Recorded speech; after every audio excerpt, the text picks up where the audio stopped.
Curious George Goes Camping.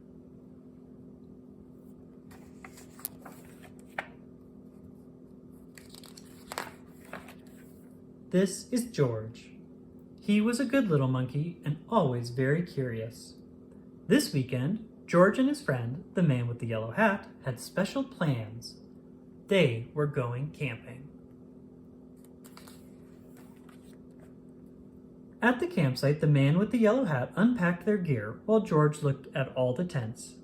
He saw tents for big families and one just the right size for a puppy. There were even tents on wheels. "Would you like to help me put up our tent, George?" the man asked. George was happy to help. It wouldn't be hard to set up a tent, he thought, but it wasn't easy. "George, why don't you fill our bucket with water at the pump?" his friend suggested.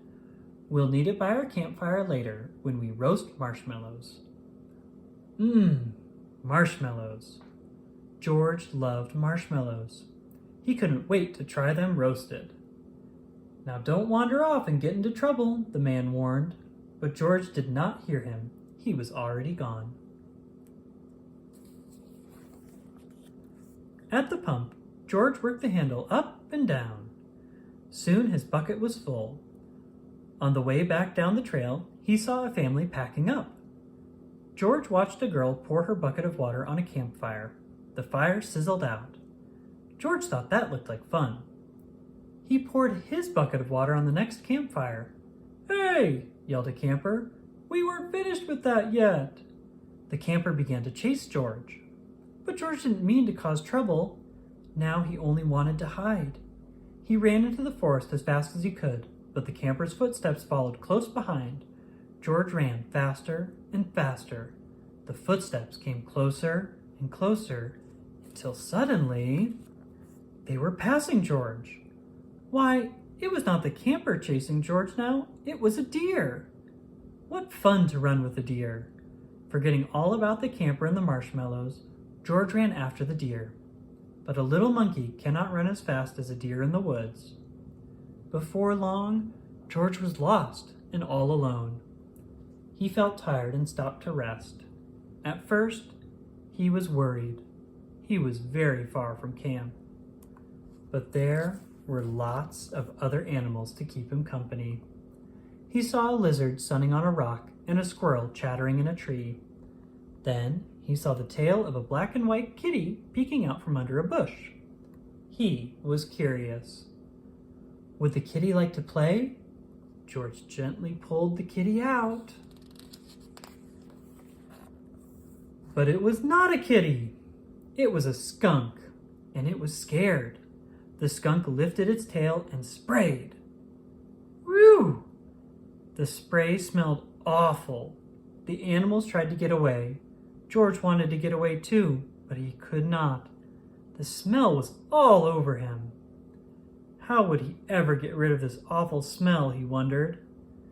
Too bad he could not take a bath in the woods. Then George had an idea. He could wash off the smell in the creek. George jumped into the cold water. He splashed and scrubbed, but he was still smelly. And now he was wet, too. But what could he do? George thought and thought. If he climbed up a tree to dry off, would the smell blow away? No. Even dry and high up in the tree, George did not smell better. Poor George. He wished he hadn't wandered so far from camp. He wished he were roasting marshmallows with his friend. Suddenly, George heard footsteps heading toward him. Someone was coming. It was the forest animals, but they ran right by him. They had seen something scary, and George saw it too. It was a fire. George had gotten into trouble for putting out one fire, but this fire wasn't in the campground. This was an emergency. Quickly, George climbed down the tree and grabbed his bucket. He scooped it full of water in the creek. Then, being careful not to spill, he climbed back up and swung from branch to branch through the trees.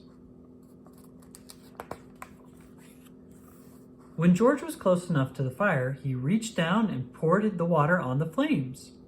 Out went the fire with a big hiss. Just then, George's friend rushed out of the forest with a ranger. "George," he called, "I was afraid you would be here." "It's a good thing you were here, George," the ranger said. "We saw smoke from the campground, but you put this fire out just in time." George was glad to help, and the man with the yellow hat was glad to see that George was safe. But he had a funny look on his face. "George," he asked, "what is that smell?" Back at the campsite, George's friend helped him get rid of the awful smell. After a strange bath in tomato juice, George smelled fine. Then the man with the yellow hat invited the ranger to cook dinner with them over their own small campfire. "Fires can be nice if you're careful," said the ranger. George agreed, especially for roasting marshmallows. The end.